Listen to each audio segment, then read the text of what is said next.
हमारे बाहर के देशों के खिलाड़ियों के बारे में से एक के बारे में जानकारी मुझे है बहुत पक्की और गहरी। बोरिस बेकर नाम का एक टेनिस प्लेयर, वो बहुत सारे यूरोप के और अमेरिकन कंपनियों के विज्ञापन करता रहा हेल्थ टॉनिक के। एक बार बोरिस बेकर को पूछा गया कि आपकी जो सर्विस करते हो टेनिस में, आप जानते हैं बॉल को रैकेट से मारना है तो बहुत तेज़ स्पीड से जाती है, तो उसकी स्पीड कितनी है? तो उसने कहा 135 किलोमीटर घंटे की स्पीड है। माने भारत में राजधानी जिस गति से जाती है उस गति से बोरिस बेकर बॉल मारता है टेनिस के रैकेट से। तो पूछा गया कि ये ताकत कहाँ से आई है? तो उसने कहा केले में से आई है। बोरिस बेकर ने ऐसा जवाब दिया कि केले में से आई है। तो जो पूछने वाला पत्रकार था उसने कहा क्या बोला? उसने कहा केले में से आई है, मैं बचपन से केला खाता हूं। और बोरिस बेकर ने बताया कि जब भी टेनिस का मैच मैं खेलने के लिए जाता हूं तो ढेर सारे केले भर के मेरे बैग में रख के लेके जाता हूं। मैच जब चलता है टेनिस का तो आप जानते हैं कोर्ट चेंज होता है हमेशा, एक बार इस कोर्ट से खेलेंगे दूसरी बार। तो वो कहता है कि कोर्ट चेंज करने का समय उतने में मैं 2 केले खा लेता हूँ, फिर खेलता हूँ, फिर 2 केले खा लेता हूँ, फिर खेलता हूँ, फिर 2 केले खा लेता हूँ। उन्होंने कहा ये ताकत तो केले में से आई है। तो फिर उसको कहा गया कि फिर वो विज्ञापन जो करते हो आप हेल्थ टॉनिक्स का, उसने कहा वो तो पैसे के लिए करता हूँ, खाने के लिए थोड़ी करता हूँ। खाता तो केला तो बोरिस बेकर जैसा मजबूत टेनिस खिलाड़ी जिसकी स्पीड के बारे में सारी दुनिया के विशेषज्ञ कहते हैं कि उसके आगे की स्पीड अभी तक कोई दे नहीं पाया बॉल में, वो कहता है कि मैं केला खा के ताकत लाया हूं। तो आपके पास आने वाले मरीज को ये कहानियां सुनाइए, बोरिस बेकर की कहानी सुनाइए, ये सब क्रिकेट खिलाड़ियों के बारे में बताइए कि ये अपनी ज़िंदगी में साधारण चीज़ें खाकर असाधारण बने हैं, क्योंकि पोषकता उन्हीं चीज़ों में है जो सस्ती हैं, बहुत महंगी चीज़ों में पोषकता नहीं है। हमारे देश के साधारण जो नागरिक हैं उनके दिमाग में एक वायरस घुस गया है। इस वायरस को आप सभी चिकित्सक निकाल सकते हैं अच्छे तरीके से। वो वायरस है कि जितनी महंगी दवा उतनी अच्छी, जितना महंगा ताकत का टॉनिक उतना अच्छा, जितना ज़्यादा फीस ले डॉक्टर उतना अच्छा। ये गलत एक वायरस घुस गया हमारे देश के नागरिकों के मन कि ज़्यादा फीस ले रहा है तो अच्छा डॉक्टर है, खूब दवाएं लिख रहा है, एक छोटी बीमारी के लिए 15-16 दवाएं लिख रहा है तो बहुत अच्छा डॉक्टर है, फिर ऊपर से इंजेक्शन ठोक दे तो और अच्छा डॉक्टर है। ये वायरस आप निकाल दीजिए, ये वायरस निकालने में आप बहुत बड़ी मदद कर सकते हो। हमारे देश का साधारण गांव का गरीब आदमी, किसान, मजदूर जब डॉक्टर के पास जाता है, मैंने देखा डॉक्टर साहब इंजेक्शन लगा दो। अब डॉक्टर साहब मना कर रहे हैं कि इंजेक्शन की नहीं लगा दो, आप ज़रूरत नहीं है, फिर भी लगा दो, चाहे पानी का ही लगा दो आप, तो उसको मन में संतोष हो जाए। लेकिन वायरस ऐसा घुस गया। मेरी आपसे विनम्र प्रार्थना है कि मरीजों को आप सिर्फ चिकित्सा दे रहे हैं इतना ही नहीं है, मरीजों को थोड़ी शिक्षा भी दे दीजिए, उनको एजुकेट भी कर दीजिए तो बहुत बड़ा काम हो जाए। मुझे भारत में कई बार ऐसा लगता है कि भारत के मरीजों को चिकित्सा सेवाओं की जितनी ज़रूरत है उससे कई गुना ज़्यादा हमारे देश के मरीजों को, साधारण नागरिकों को शिक्षा की ज़रूरत है, हेल्थ एजुकेशन की ज़रूरत है। हेल्थ फैसिलिटीज़ तो काफ़ी कुछ हो गई हैं अब इस देश में, बहुत सारे चिकित्सालय हैं, बहुत सारे डॉक्टर हैं, बहुत सारी दवा की दुकानें हैं, लेकिन हेल्थ एजुकेशन के नाम पर इस देश में बड़ा शून्य है। हमारे देश की सरकार ने पिछले साल एक आंकड़ा दिया जो बहुत दिल दहलाने वाला है। पिछले साल भारत देश में 50 लाख बच्चों की मौत हुई डायरिया से। भारत सरकार का कहना है डायरिया से 50 लाख बच्चे मर गए, और सरकार का कहना है कि एवरेज माने औसतन हर साल डायरिया से 50 लाख बच्चे मरते हैं। किसी साल 46 लाख होते हैं, किसी साल 54 लाख हो जाते हैं, किसी साल 52 लाख, किसी साल 48 लाख। पिछले कई वर्षों से ये एवरेज निकल रहा है कि 50 लाख बच्चे डायरिया से मरते। सभी चिकित्सक इस बात को बहुत गहराई से समझते हैं कि डायरिया बहुत जल्दी और आसानी से ठीक होने लायक बीमारी है, बस इसमें एजुकेशन की ज़रूरत है। शायद इसमें दवा की इतनी ज़रूरत नहीं है, लेकिन एजुकेशन की ज़रूरत है। और वो एजुकेशन साधारण सा, किसी भी गरीब आदमी को आप कह दो कि भैया डायरिया हो गया तुम्हारे बच्चे को, नींबू की शिकंजी बना लो, उसमें थोड़ा नमक डाल के बच्चे को 2-2 चम्मच पिलाते रहो 5-5, 7-7, 10-10 मिनट से, तो डायरिया तो ठीक होगा ही, बच्चा मरेगा भी नहीं। इतनी आसान बात है। परम पूजनीय स्वामी जी एक नुस्खा बताते हैं जिसको आप जरूर उपयोग करिए कि कच्चे दूध में नींबू निचोड़कर तुरंत पिला दीजिए फटने से पहले। एक खुराक में ही इतना गहरा असर आता है कि दवाओं की बिल्कुल ज़रूरत ही नहीं है। तो जिस देश में कच्चे दूध में नींबू निचोड़कर डायरिया ठीक होने की पूरी व्यवस्था हो और घर में नींबू की शिकंजी बनाकर नमक मिलाकर पिलाने की सबके पास सुविधा हो, उस देश में 50 लाख बच्चे हर साल मर जाएं डायरिया से। ये एक ही बात का प्रमाण है कि हमको हेल्थ फैसिलिटी नहीं, हेल्थ एजुकेशन की बहुत ज़रूरत है इस देश को। भारत सरकार ने पिछले साल इसी तरह का एक आंकड़ा और दिया, वो और भी दुख देता है कि हमारे भारत देश में 40,000 बच्चे हर साल अंधे हो जाते हैं विटामिन ए की कमी से। अब 40,000 बच्चे अगर हर साल अंधे हो रहे हों विटामिन ए की कमी से, तो इसमें शायद दवा की इतनी ज़रूरत नहीं जितनी एजुकेशन की ज़रूरत है। जिस भारत में गाजर पैदा होती हो, जिस भारत में भरपूर दूध पैदा होता हो, जिस भारत में दही हो, जिस भारत में पनीर हो, जिस भारत में मूंगफली हो, वहाँ के बच्चों को विटामिन ए की कमी हो जाए और वहाँ के बच्चे अंधे हो जाएं विटामिन ए की कमी से, और वो भी 1-2 नहीं 40,000।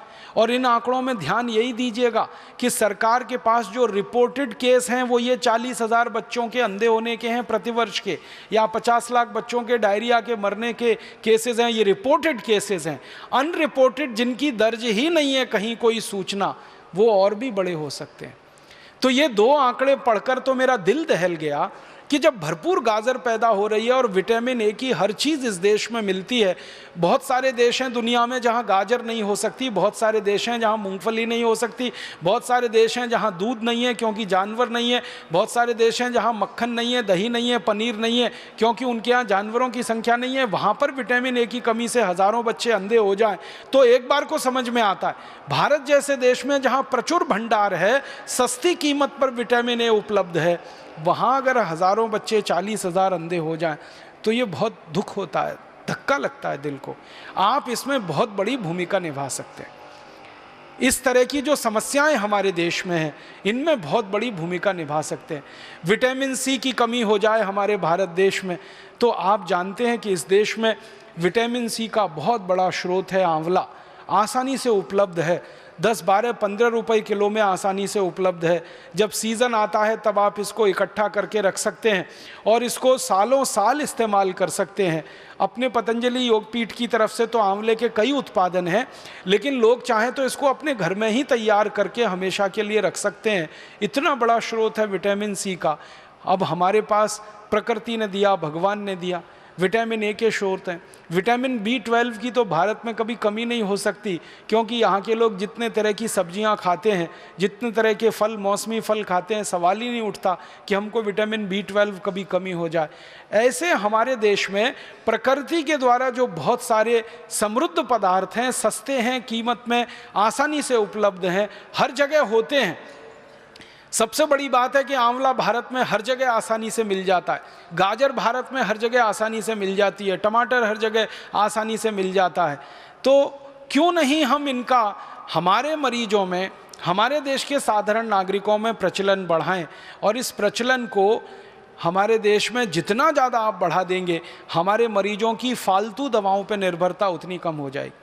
कैल्शियम की कमी के आपके पास जितने सारे मरीज आते हैं और आप उनको कैल्शियम के बहुत सारे स्रोत बताते हैं और आप भारत में बहुत सारी सस्ती सस्ती चीज़ों से कैल्शियम को उपलब्ध करा सकते हैं।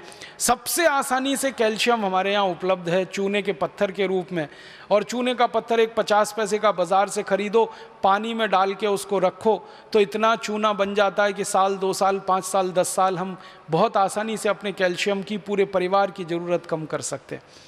आप भारत के लोगों को एक छोटी सी बात कहिए, विनम्रता से मैं आपसे कहना चाहता हूँ कि लोगों से कहिए कि कैल्शियम की कमी पूरी करनी है तो सेंडोज की गोलियाँ ले आते हैं। कैल्शियम सेंडोज की सैकड़ों रुपए की गोलियाँ आती हैं। बेचारा गरीब आदमी तो सोच के ही परेशान हो जाता है, फिर उसका खर्चा बहुत बढ़ जाता है। माताओं को अक्सर गर्भावस्था के समय में कैल्शियम की गोलियाँ आप सब बताते हैं, तो उनको इतना ही कह दीजिए कि चूना खाओ, और लोगों से कहिए चूना लगाओ मत, किसी को चूना खाओ। चूना लगाने के लिए नहीं है, खाने के लिए है, ये चूना लगाने की जो आदत आ गई है हम में, अंग्रेजों से सीख सीख कर हमने चूना लगाना सीख लिया सबको। पहले कोई इस देश में किसी को चूना नहीं लगाता था, अंग्रेजों के आने के बाद हमने चूना लगाना सीख लिया। तो लोगों से कहिए चूना लगाओ मत, चूना खाओ, ये चूना खाने के लिए है। हाँ, बस इतना ही विनम्रता से कहिएगा कि तंबाकू के साथ मत खाओ। उसको खाना है तो दही में डाल के खाओ, उसको खाना है तो दाल में डाल के खाओ, उसको पीना है तो पानी में डाल के पियो।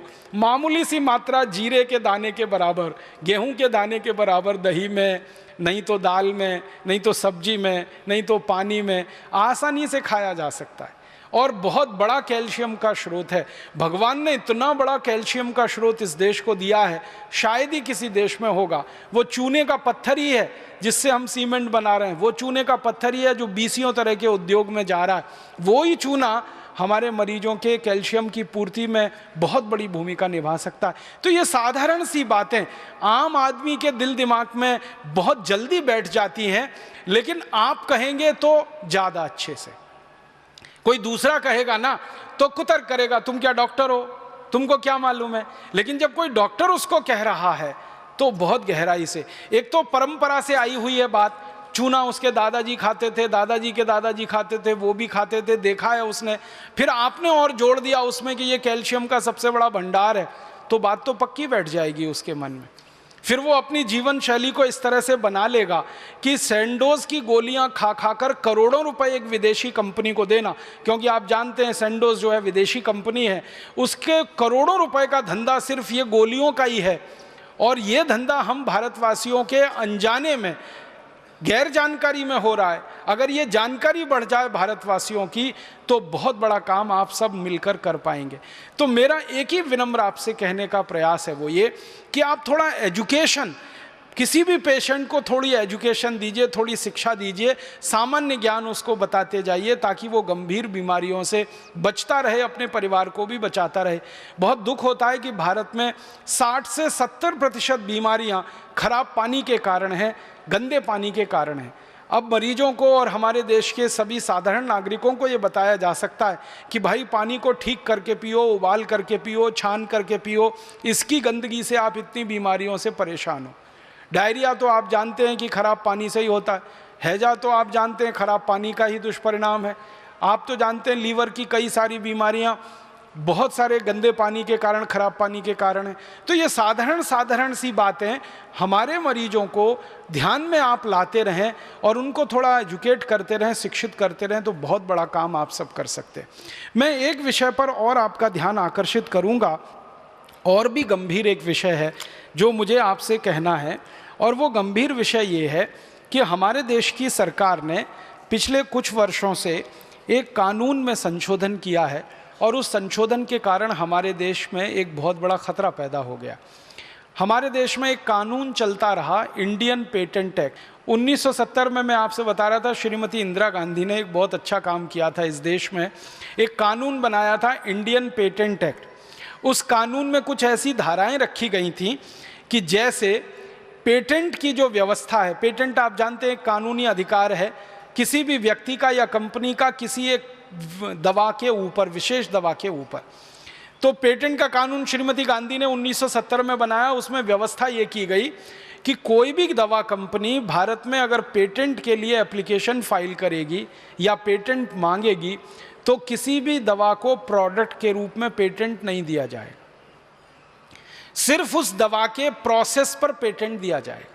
मान लीजिए कोई एक दवा है, XYZ उसका नाम है, उसको बनाने की कोई प्रक्रिया है, उस प्रक्रिया को पेटेंट किया जाएगा, ना कि उस दवा को पेटेंट किया जाएगा। ये श्रीमती गांधी ने कानून बनवाया था संसद में।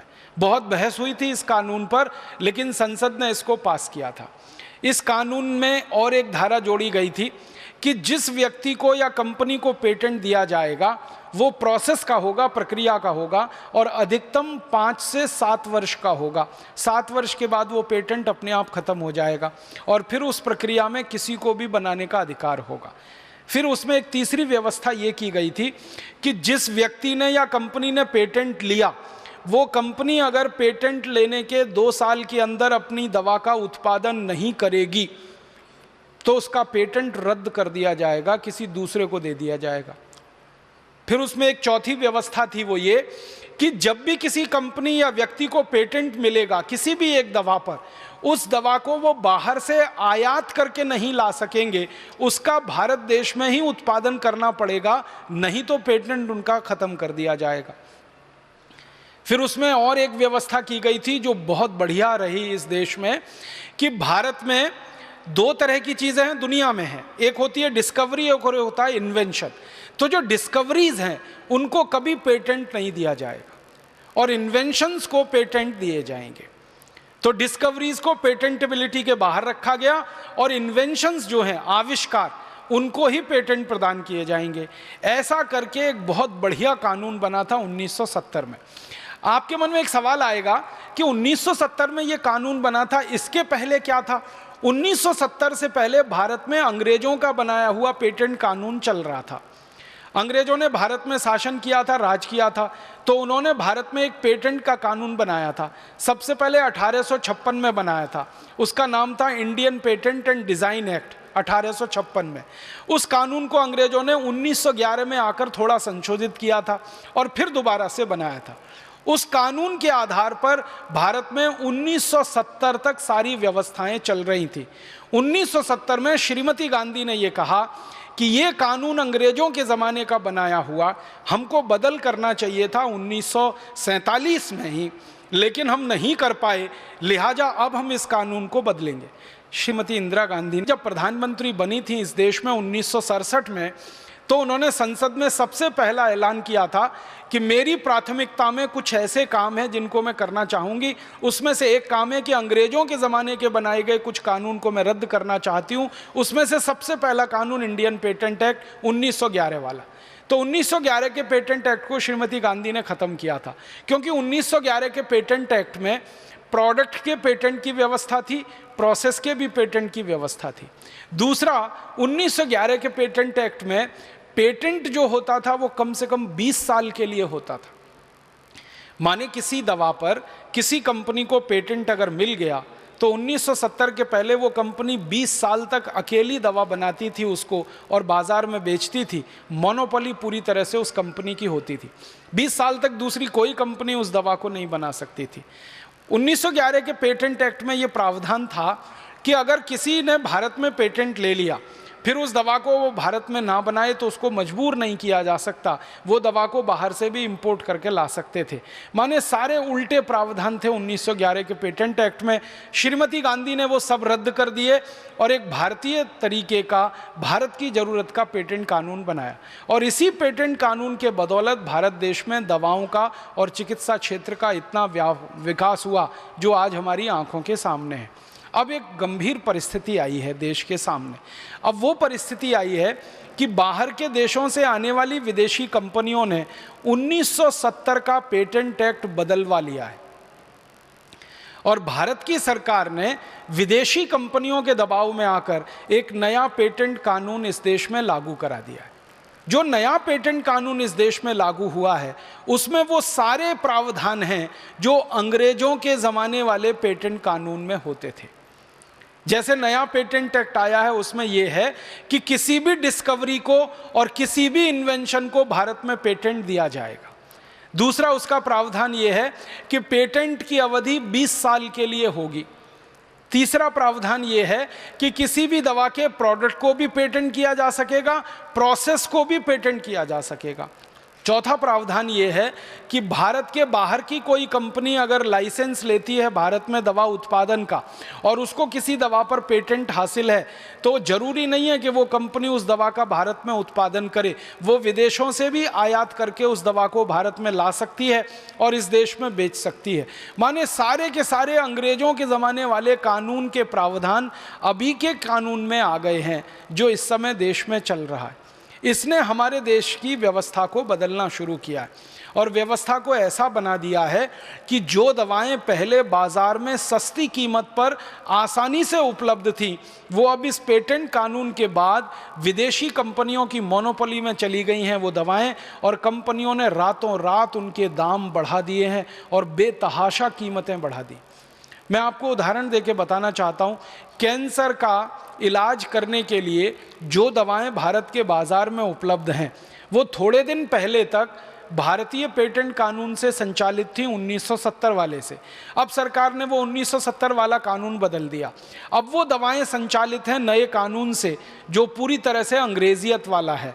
इस नए कानून के आते ही जो कैंसर की दवाएं 8, 10, 12 हज़ार रुपए में उपलब्ध थी, अब उनकी बाजार में कीमतें 1.5-2 लाख रुपए तक पहुंच गई। और बड़े बड़े चिकित्सकों को मैंने ये चिंता करते देखा है।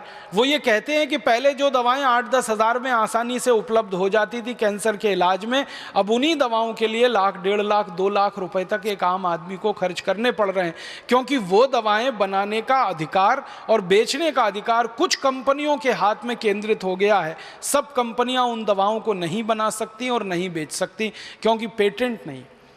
पहले बिना पेटेंट के थी, जिसको अंग्रेजी में ऑफ पेटेंटेड कहा जाता है वो दवाएं, अब वो सब पेटेंट के दायरे में आ गई हैं। हमारे भारत के बाज़ार में एक छोटा सा सर्वेक्षण अभी किया और ये जानने की कोशिश की कि कितनी दवाएं हमारे देश में हैं जो पेटेंट के दायरे में आई हैं। तो आपको मैं ग्रुप के हिसाब से बताना चाहता हूँ। एंटीबायोटिक जो दवाएँ हैं, सभी एंटीबायोटिक दवाओं में 40% दवाएँ पेटेंट के दायरे में आ गई हैं। फिर उसके बाद एंटीबैक्टीरियल जो दवाएं हैं बाजार में, उनमें से 98% दवाएं, 98% पेटेंट के दायरे में आ गई हैं। फिर उसके बाद जो एंटी फंगल दवाएं हैं वो लगभग 69% पेटेंट के दायरे में आ गई हैं। फिर उसके बाद हृदय रोग नाशक, कार्डियोवैस्कुलर मेडिसिन जिनको आप कहते हैं, वो दवाएं करीब 74% पेटेंट के दायरे में आ गई हैं। फिर उसके बाद दर्दनाशक जो दवाएं हैं, दर्द निवारक जो दवाएं हैं, वो करीब 78% पेटेंट के दायरे में आ गई हैं। और फिर उसके बाद जो एंटी डायबिटिक मधुमेह नाशक दवाएं हैं वो करीब 55% पेटेंट के दायरे में आ गई हैं। और अस्थमा नाशक, एंटी अस्थमेटिक जो मेडिसिन हैं वो 47% पेटेंट दायरे में आ गई हैं। जो कॉन्ट्रासेप्टिव्स मेडिसिन हैं वो करीब 88% पेटेंट के दायरे में आ गई हैं। और जो एंटी अल्सर दवाएं हैं, अल्सर रोधी, वो करीब 65% पेटेंट दायरे में आ गई हैं। और जो ल्यूकेमिया के काम में, ल्यूकेमिया इलाज में ल्यूकेमिया रोधी दवाएं जो मानी जाती हैं वो 32% पेटेंट के दायरे में आ गई हैं। मतलब कुछ ही दवाएं हैं जो अब पेटेंट दायरे के बाहर हैं। एंटीबैक्टीरियल में तो सिर्फ 2% दवाएं हैं जो पेटेंट दायरे के बाहर हैं, और दूसरे ग्रुप्स में किसी में 20-25, किसी में 40% तक। इसका मतलब ये है कि जो दवाएं पेटेंट के दायरे में आ गई, अब उनके ऊपर एकाधिकार किसी कंपनी का हो गया। मैं एक छोटे से उदाहरण से आपको समझाता हूँ। मेरे हाथ में एक बॉल पेन है। अगर इस बॉल पेन के ऊपर मुझे पेटेंट मिल गया तो आप जान लीजिए इसको बनाकर बेचने का 20 साल तक अधिकार मेरे हाथ में रहेगा।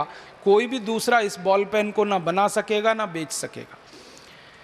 अगर किसी दूसरे व्यक्ति ने और कंपनी ने इस बॉल पेन को बनाकर बेचने की बाजार में कोशिश की तो मैं उसके खिलाफ मुकदमा करूंगा और मुकदमे में जीत मेरी होगी और उस कंपनी को ताला लग जाएगा। लिहाजा कोई भी कंपनी बाजार में मेरे कंपटीशन में नहीं उतर सकती।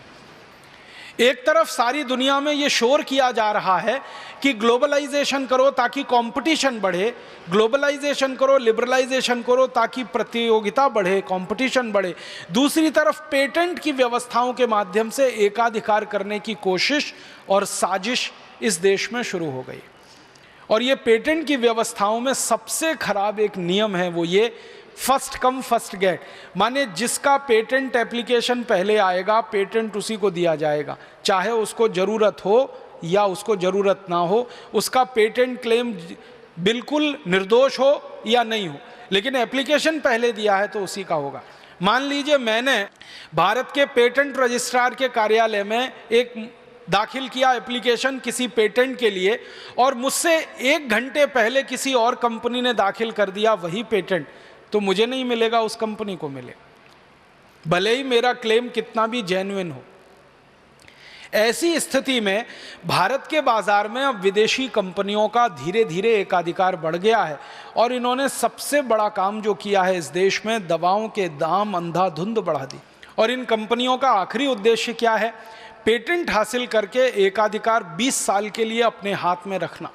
माने 20 साल तक वो दवा बनाएं, वही बेचें, पूरा मुनाफा वही कमाएं, दूसरा कोई उस दवा को ना बना सके ना बेच सके। आप जानते हैं इसका सबसे बड़ा दुष्परिणाम हुआ कि हमारे देश की जो पब्लिक सेक्टर की कंपनियां जरूरी दवाएं बना रही थी, एंटीबायोटिक्स बहुत सस्ती कीमत पर हमारे देश में बनाने के लिए एक कंपनी बनी थी जिसका नाम है IDPL, Indian drugs pharmaceutical limited. IDPL की ज़्यादातर इकाइयां अभी बंद हो गई इस कानून के आने के बाद। क्यों? IDPL जो कुछ बनाता था सस्ती कीमत पर बाजार में बेचता था, अब उन दवाओं पर विदेशी कंपनियों का पेटेंट हो गया। अब IDPL ना उनको सस्ता बना सकता है ना बेच सकता है, अब वही कंपनियां उनको बेचेंगी जिनके हाथ में उसका पेटेंट है। IDPL के पास कोई एक दवा बनाने के 20 प्रोसेस हो सकते थे, लेकिन वो सारे प्रोसेस अब उनके धरे के धरे रह गए, क्योंकि विदेशी कंपनी के हाथ में वो पूरा